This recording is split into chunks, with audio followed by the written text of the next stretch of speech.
Welcome in, everyone, to another edition of the GSMC College Football Podcast, brought to you by the GSMC Sports Network. We have a great show for you today. It is May 9th. I am your host, Tommy Brzee, and we wanted to jump in and start talking about collective bargaining. It's been a huge topic of conversation, but some of you might not fully understand what that means or what that will look like in college football, so I want to break down kind of what that, at least grand scheme of things, what that looks like. And then we'll get into a little bit of talk around Brian Kelly. He made some very interesting comments around NIL and the transfer portal, saying we are not in the market for buying players. And I have some thoughts of that. I think it's a very interesting comment that can be looked at a number of different ways. So I wanted to break down my thoughts. And then we'll get into the Monte Harrison case, someone that has really burst onto the scene a little bit the last couple of days. A very, very interesting story of a guy that was an MLB player not, 2 years ago and is now an Arkansas Razorback. But we'll get into the details of that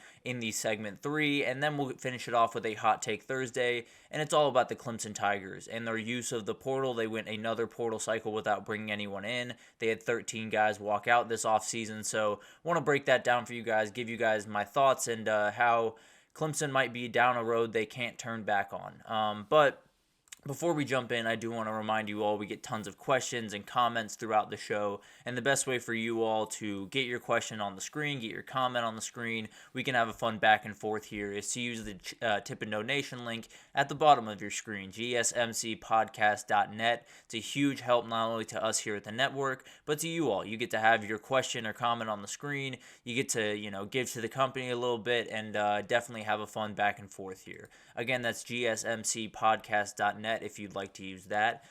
But let's jump right in and let's talk about collective bargaining, and it's really the future of college football. I think all of us have seen this new push towards the professionalism of college sports. We are well past the point where they are professional sports, in my opinion, but it's about to get a little bit more crystallized, and we're about to have a little bit more of an understanding, and it's going to look just a little bit more like the NFL. So one of the big things we've talked about is the payment and NIL structure going into the next decade to 2 decades of college football. There's a ton of question around it, whether it's going to be full employment status, which seems to be kind of losing traction by the day.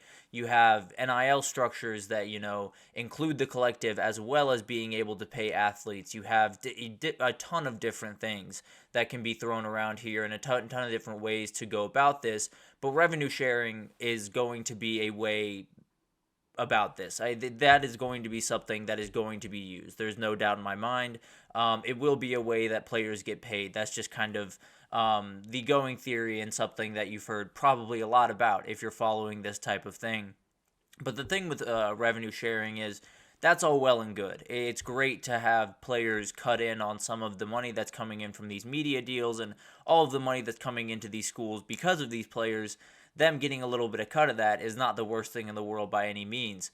The problem with it is you need something else to go with that, which is collective bargaining. It opens you up to so many more dangerous situations if you don't have this in place. So just to kind of get into the weeds a little bit here, we talked about the House versus NCAA case for quite some time. It's the NIL back pay case that is going to totally change the way that college football works. It's going to likely cost the NCAA $2.7 billion over the next decade in the antitrust suits, and it's also going to cost a lot of different schools about 15 to 25 million a year when you come to revenue sharing, and that's something that not every school can handle. So in the House versus NCAA case, the trial date is for January 25th.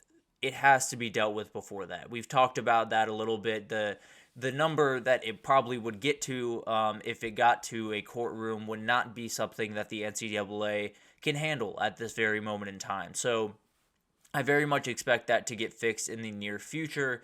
But the thing is, with all of that, you can get rid of one suit. It doesn't mean another one can't pop up, right? And the way you protect yourself from that is having an agreement, having negotiations where the players are involved. So a players association is absolutely needed for the future of college football. It's something that I think will not only protect the student athletes and give them a voice in these conversations, but also gives the NCAA a little bit of peace of mind of, okay, they can't sue us for this, this, and this. Because everything right now, as we all know, is very, very murky. There's no real concrete rules. You can look in a number of different directions and find different loopholes and different confusing language throughout all of these NIL rules that open it up to a lot of gray area where suits start to happen, where lawsuits start to be filed, and that only spells trouble for these conferences, for the NCAA, and for college football overall. So I think one of the big things here to keep in mind is when we talk about the House versus NCAA case, it feels like 2.7 billion over the next decade. It's a crazy amount of money. There's no two ways about that. But the going theory, I suppose, because it is an antitrust case, the way that those usually go is if you go to court in those cases, the number goes up considerably. That's just kind of the way of things. That's the way that antitrust suits have gone in the past. And the number that people have circled for quite some time, if it were to go to trial in January 2025, is $4.2 billion. And that's a huge gap. The NCAA is in a position right now where they're not necessarily throwing money out the door. Now, they're in plenty good shape. The NCAA is not necessarily hurting for money by any means, but there's a huge difference between them having to give up 2.7 and 4.2 over the next decade because they need as much money as they possibly can, especially going into this changing of the guard and more conferences wanting to break off from the NCAA and the Group of Five wanting to do their own thing. All of these different things that are kind of coming at the NCAA, you need money to fight that, and you need money to have a seat at the table. I think we all understand that in college football, in sports, in life, money talks. So when you lose that amount of money, when you lose that amount of clout in that arena, it's going to hurt you. So the NCAA absolutely does not want this to go to trial. They absolutely want this done prior to that happening. But the thing is, they have to get it done as well as putting in a cohesive and good players association, or it's just going to happen all over again. So the players have, started to kind of kick around this idea. One of the things we've talked about is athletes.org, something that Jim Cavil has set up, and it's kind of a players association that is representing a ton of different big-time players, whether Malachi Moore is a part of this organization, the entire UAB football team joined up, which we did a segment on, I believe, last week. So there's a ton of different paths here, and I guess the big question is, what does this all kind of entail, and what does the future of college football look like? And we talked about what's being dubbed the modern model in the last, I believe last week sometime. We talked about what that would kind of look like and what the implications of that would be. And for the most part, it's revenue sharing would be a part of college football, and that's just kind of the way of things. But also collectives would be there. So you would still have that competitive advantage over other schools where, LSU's collective or Texas's collective is capable of things that, Toledo's and Akron's and even, Georgia Tech's or whoever's is not capable of. So that advantage for some teams financially will still play a part, but the revenue sharing will be a part of this and will, give credence to some of the smaller players. We'll be able to split this a little bit more evenly because, as we know with NIL, it's a sliding scale. And if you keep that sliding scale but add, a little bit extra cheddar on the bottom, you can split that more evenly among all the players, not just the top end players. And you can probably have a more sustainable and more a safer way to go about business, because it could be a sketchy situation if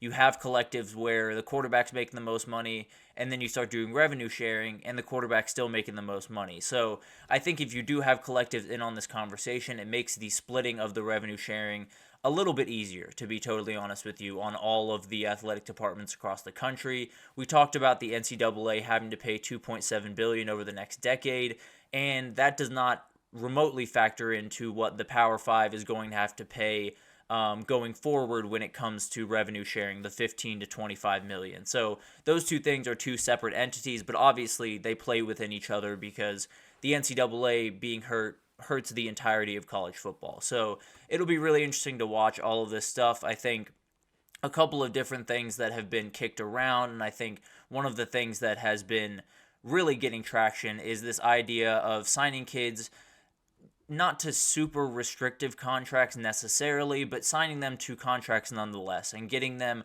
on the books for 2 years or for 1 year, and then having those contracts coincide with what that revenue sharing looks like for you. So let's say you're a quarterback coming into Texas, and you want to stay there for 2 years. You want to sign a 2-year contract.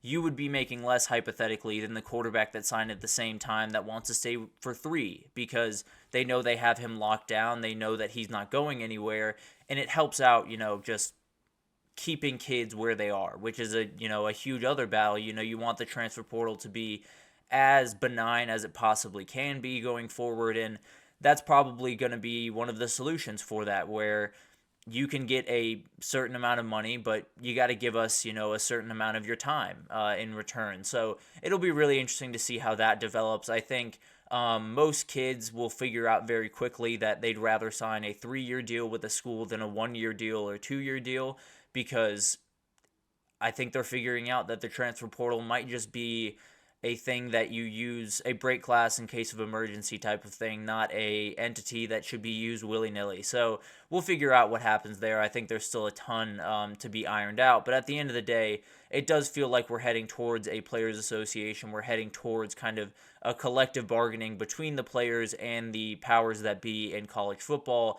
And then you need a leader, right? You need someone that is going to step up. This is something that Dennis Dodd did an incredible job over at CBS, kind of breaking this down and some potential candidates for this position, because you need an adult in the room. As much as I trust, these athletes to go in that room and handle themselves with the utmost professionalism and do a fantastic job in those conversations, there needs to be someone that is a little bit more well-versed in contracts, a little bit more well-versed in, sports law, things that, you need in that room. So obviously there have been a couple of people that have kind of thrown their name into the ring. Jim Cavell is the founder of athletes.org that got UAB to sign. That's obviously a huge players association that has gotten into the party, so he's someone that has definitely been throwing his hat into the ring. Ramogi Huma is another one, head of the National College Players Association advocacy group. He was a former UCLA player and is current activist for player rights, so obviously someone that puts the players first, is trying to do a ton on the side, but if put in this situation could do a ton more, obviously. And then you have Jason Stahl, the founder of the College Football Players Association. So this is one that we've heard is not as big in favor of the employment model as others. So maybe if he was implanted, we'd have kind of a hybrid model. That's something definitely to watch. And then you have Jason Belzer, who's the founder and CEO of the Student Athlete NIL, which is another candidate of, leading this Players Association. So those are 4 people that you likely didn't know the name of, let's be honest. And to be honest, about 2 weeks ago, I did not know the name of these people, but they're becoming huge players in college football. And they're becoming huge players because they're looking at the players and asking, what do you guys want? And actually listening. So it's a fascinating thing when college sports can actually figure out one of their biggest asset is the players and put them as forefront as you possibly can. And you've done that more and more with NIL and things of that nature, but you've also heard it with the way that NIL and the transfer portal and all this stuff was set up, where you were essentially just thrown into the fire and you started to put things together, and it didn't have a lot of cohesiveness, and it hurt. It hurt a lot of kids. So I think structure is absolutely necessary. It's absolutely needed for the players. It's something that the players probably should have had long ago, if we're being totally honest. But at the end of the day, very glad that they're starting to get to that point. But on the NCAA side of things, they need this to happen as much as the players do. And to be totally honest with you, I think if all things were equal, if the NCAA did not need this to happen, was not in the situation they're in, they would not be as inclined to necessarily be a part of this. But they're in a bad spot. And it's because of all the different cases that we have brought up a number of times. We had the House versus NCAA. We have Fontenot versus NCAA, which is another one that is going after broadcasting rights and saying they should absolutely kids should be able to pay players from those broadcasting rights. You have Hubbard versus NCAA, which is a back pay type case again, and then you have Carter versus NCAA, which is another one that is going after, you shouldn't just pay room, board, tuition. You should have to, give them a certain amount of money for the time that they're putting in. So basically, the NCAA is being hit from 10 different directions.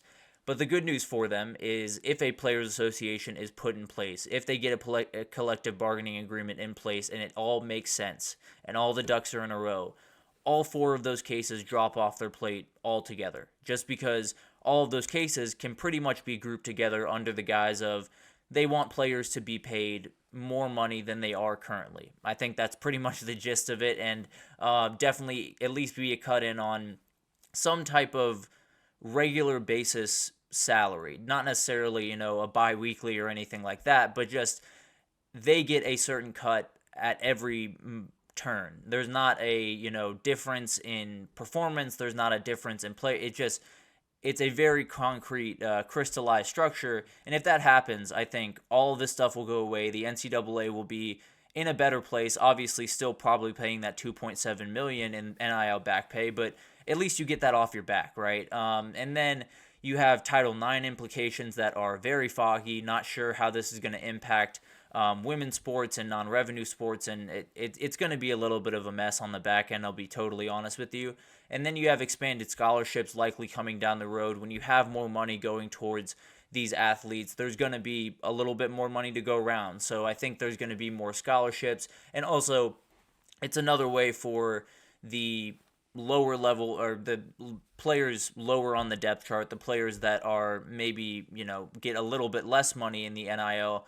You can also subsidize that in another way. Instead of having to give them a ton of revenue sharing or give them a ton of NIL money, you can say, we'll give you the full scholarship, but that's going to be about it. So that's another way to kind of subside some of these worries. And then at the end, Dennis Dodd did touch on Congress getting involved. It's something that, to be totally honest with you, is likely required at some point in the future. Now, it is an election year, and it's probably not going to happen at least until 2025 comes around. So I wouldn't necessarily hold your breath there. I think that it's something that probably needs to happen just to get this all in place and we know what the rules are and everyone is on the same page. But it's going to take a minute to get there. So hopefully they have their ducks in a row by the time they get there. Hopefully that the NCAA's lawsuits are not necessarily at the place they are, because as we know with the NCAA, more lawsuits equals more money and more time and resources, and the NCAA is not necessarily at a point where they can just throw resources at the wall and be fine with it. So it'll be fascinating to watch all of this unfold. Collective bargaining is going to be a word, a term that you hear over and over, and it's something that is super important to the future of college football in particular, but also college sports in general. The fact that these kids who go through this on a daily basis, that put their body on the line every Saturday, or whatever sport you play, the people that, work tirelessly for their teams and for their universities, not being in on these conversations is outright ridiculous. I don't think there's much of an argument about that, but getting to that point is going to be huge, and it feels like we're starting to find our way there. But we'll figure out what happens there. We're going to take our first break here, and when we come back, we're going to talk about Brian Kelly. He made some very, very interesting comments around NIL and the transfer portal, and I want to break down why he's kind of right, but not necessarily in this circumstance. So I want to break that down after this, so stick with us.